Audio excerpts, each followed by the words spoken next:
Di dalam ilmu Jawa, ini berhubungan erat dengan sangkan paraning dumadi. Lalu apa sajakah yang seharusnya kembali ke sisi Allah Subhanahu wa taala?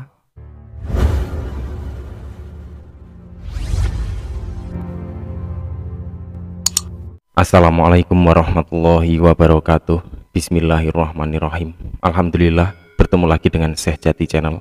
Pada kesempatan kali ini, saya berusaha menjawab pertanyaan dari sahabat Syekh Jati atas nama akun Budi Raharjo. Terima kasih untuk sahabat Syekh Jati atas nama akun Budi Raharjo. Beliau sudah banyak sekali memberikan pertanyaan-pertanyaan yang memotivasi terhadap channel Syekh Jati ini. Langsung saja kita bacakan pertanyaannya. Saya mau bertanya, apakah perjalanan pulang itu? Di situ dijelaskan bahwa sahabat Syekh Jati atas nama akun Budi Raharjo memiliki perjalanan panjang atau seperti bisa dikatakan sebuah mimpi yang banyak sekali tentang jalan pulang. Dua di antaranya saya bacakan. Mimpi lainnya pada saat pulang bingung di persimpangan jalan yang arah jalan pulang tertutup dan jalan lainnya terbuka, tapi entah kemana arahnya. Dan kebingungan tersebut tiba-tiba ada orang yang datang membantu membukakan halangan jalan yang arah pulang. Dan mimpi lainnya tidak betah di tempat kerja, ingin segera pulang. Untung rekan kerja mau mengantarkan dengan motor dan saya dibonceng. Di tengah jalan terhenti karena jalan langsung naik terjal. Saya turun dan bantu angkat motor itu ke atas dan perjalanan dilanjutkan. Dan ada beberapa mimpi tentang perjalanan pulang yang lainnya. Para sahabat semua, memang banyak sekali penggambaran-penggambaran seperti ini. Bagaimana sih jalan berpulang itu?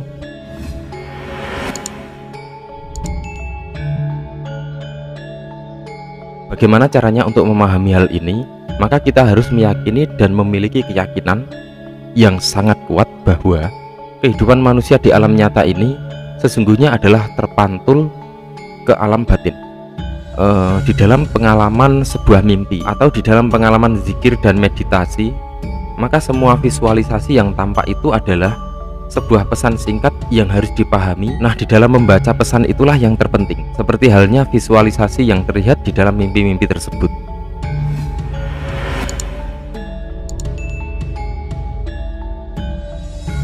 Sebuah perjalanan pulang di sini yang dimaksud adalah tentunya bukan perjalanan pulang ke rumah kita, tetapi ini adalah perjalanan ruh.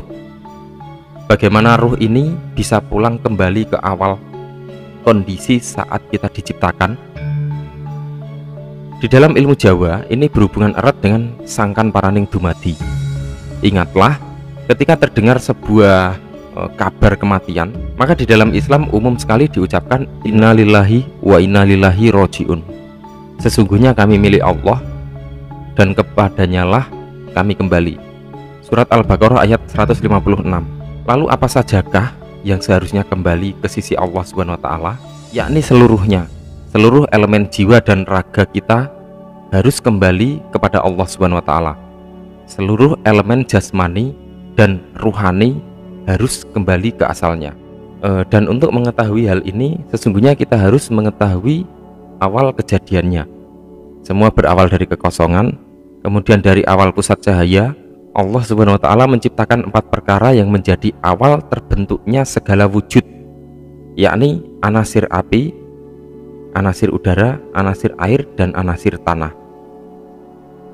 Atas kehendak Allah Subhanahu wa taala, keempat anasir tersebut terkumpul dan menjadi sebuah wujud, tentunya setelah mengalami proses yang panjang sekali.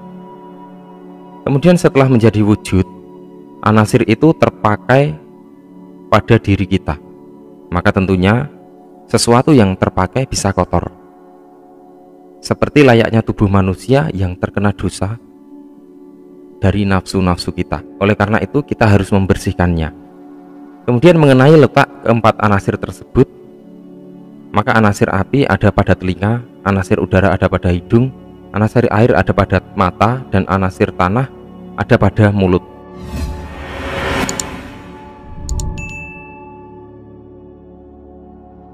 Sedikit kita urai.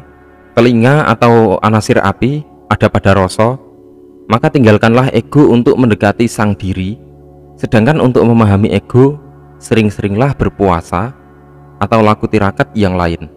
Kemudian hidung atau anasir udara mengolah nafas sampai kembali kepada kekosongan.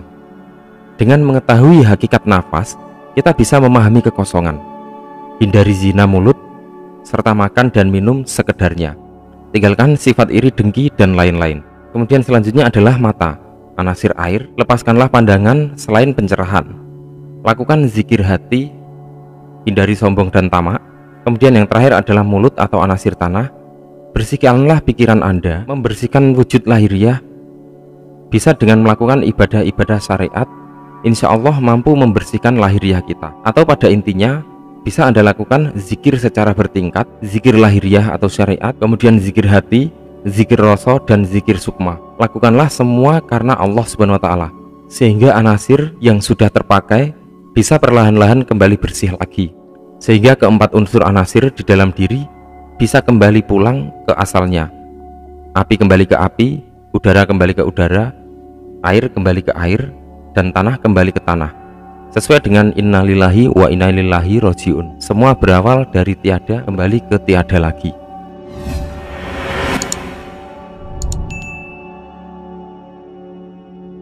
Para sahabat semua, jadi belum bisa dikatakan pulang jika yang kembali hanyalah keadaan wujud badan kita ini saja. Akan tetapi, badan halus kita justru bergentayangan tanpa tahu arah dan tak tahu sampai kapan selesainya masa gentayangan tersebut. Mengapa ruh itu bisa gentayangan? Karena ruh ini berasal dari tempat yang suci, yakni alam ruh.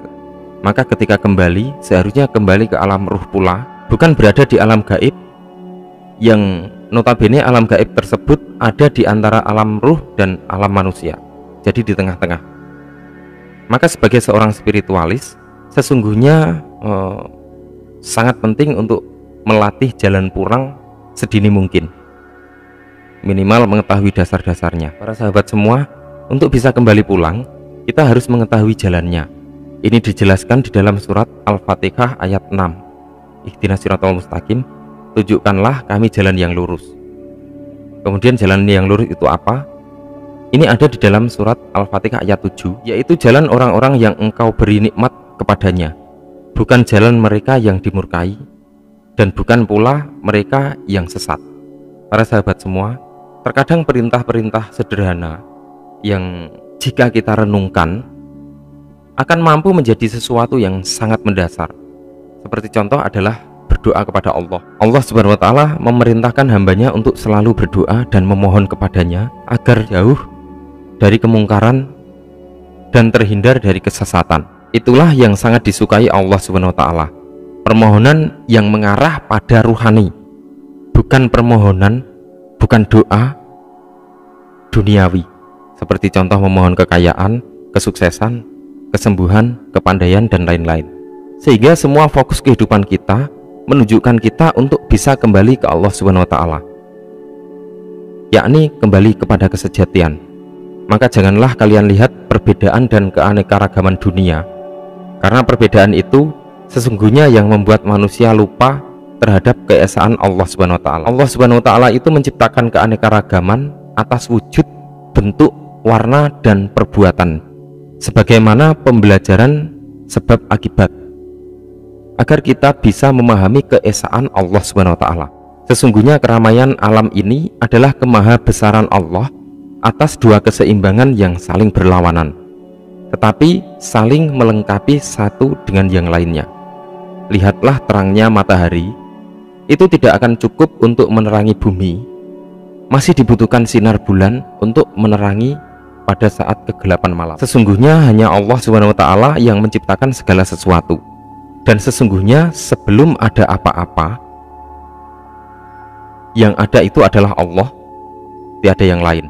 Para sahabat semua, jadi semua yang ada dan tercipta akhirnya akan kembali kepada hakikat awal, kosong, suwung, hakikat kesejatian Allah Subhanahu wa Ta'ala.